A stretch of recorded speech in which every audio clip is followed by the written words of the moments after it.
I want to start off to say that in my own personal experience, there's much to be desired in terms of education um, doing what they can to disrupt the impact of social class on education.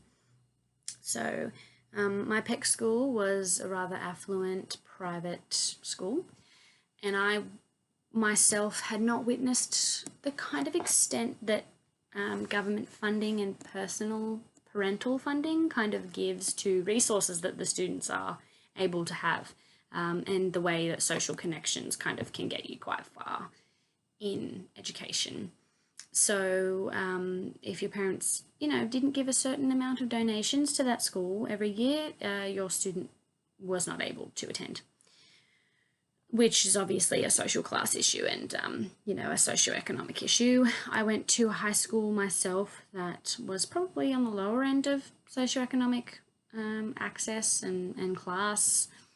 And I can now look back and see that there was definitely a culture of teachers writing off students that were of a lower socioeconomic standard just because maybe they didn't present themselves well because they didn't have the money to, or maybe they were tired because they were working to help their family. And I think there wasn't a lot of understanding.